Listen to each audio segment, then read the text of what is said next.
Magandang araw mga kaibigan. Bigyan natin ng reaction, opinion itong post ng The Numbers Game. Title, Only 6 senators would vote to convict Sara Duterte. Lito Banayo.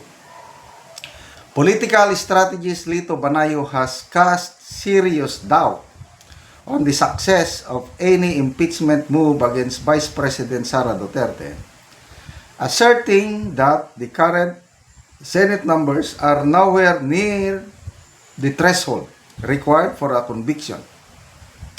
In a recent analysis, Banayo estimated that only about 6 senators can be expected to vote for the conviction at this stage. Sino-sino?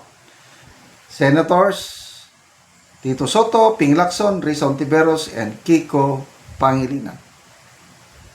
He noted that while brothers Rafi and Erwin Tulfo are also potential votes for conviction, their final decision would likely be dictated by their personal political trajectory and how they perceive the shifting public sentiment leading up to the trial. According to Banayo, the primary obstacle to reaching the 16-vote requirement for conviction is a deep-seated fear factor. May takot among legislators regarding the Vice President's strong regional support.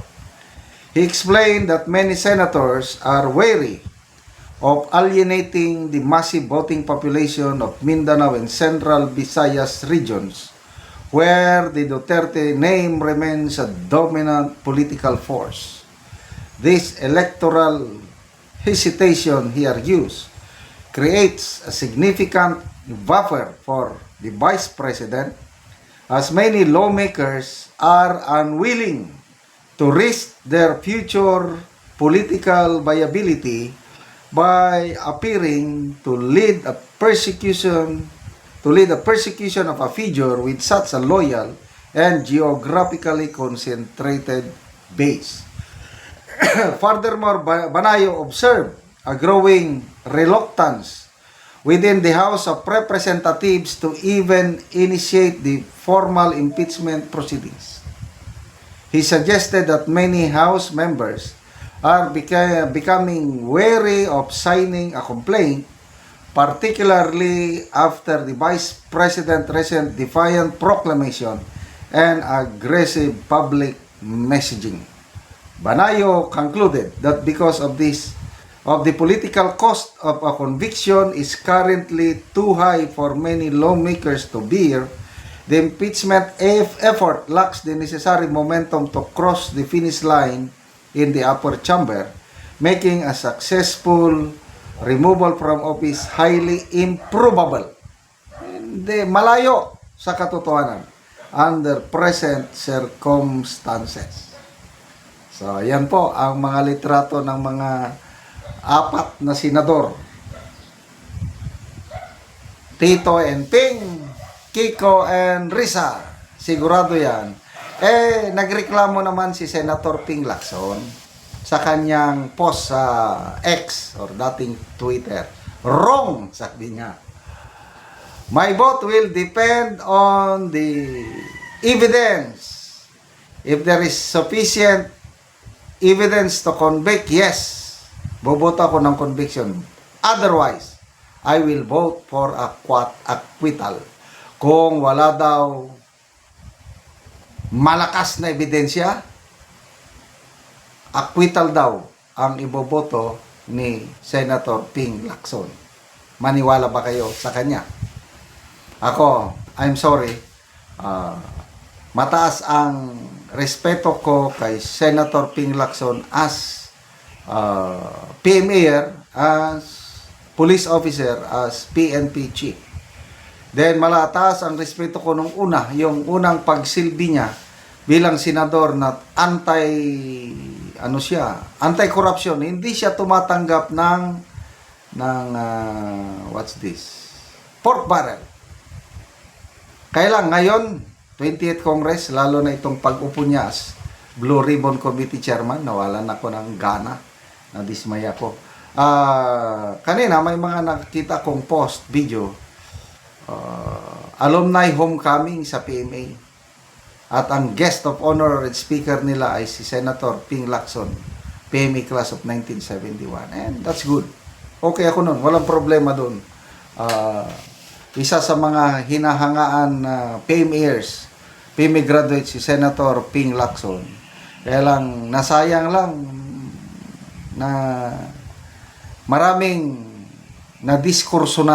nadismaya how he handles itong Blue Ribbon Committee hearing. Anyway, sa impeachment naman is talagang kahit saan anggulo mo titignan, dyan pa lang sa kamera, alanganin na. But depende sa ano. May mga, sabi ni Congressman Toby Chanco, may mga determinado talagang kongresista na ituloy ang impeachment no matter what. Kahit pag-initan sila, ituloy. Example, yan sina Congressman Benny Abante, yung mga Makabayan Black, yung sina Dilima, Ciel Jokno, Sendanya, mga Young Guns, Congressman Ortega, yung nag-endorse ng 4th impeachment complaint. So, tignan natin. Sana next week, tatalakayin na nila sa Committee on Justice yung impeachment ni VP Sara para magkaalaman na. Kaya lang, kung marunong kayong makiramdam sa pulso ng taong bayan, tignan nyo ang mga comments o reaksyon ng taong bayan sa mga post na ganito. Example ito ha. Karamihan, sa nakikita ko lang ha, nasa 80% yung mga nagre-react dito sa social media post.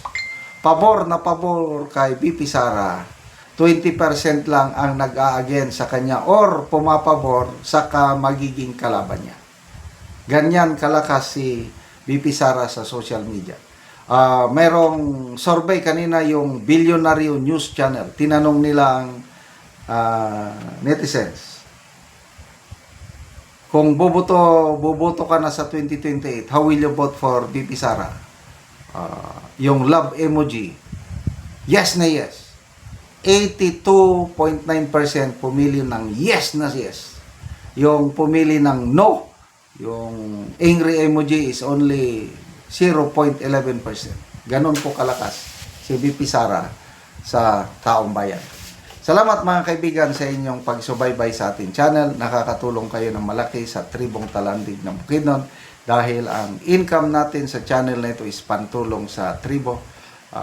Namimigay tayo ng libreng yero at pako para makapagpatayo sila ng mas maayos na tirahan. Panoorin ninyo ang video na ito. Karon mauna ni ang matagaan og yero nga apo ni Lola. Kay si Lola tigulang na. So naa si Lola.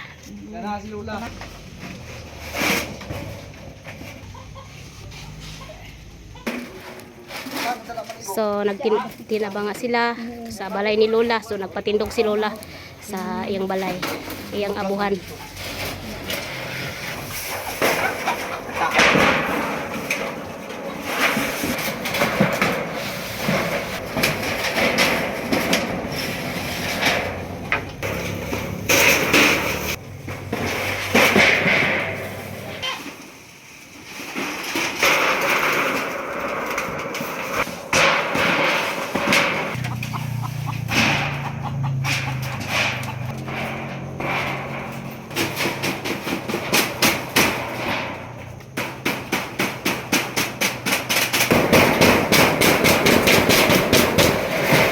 Nahuman og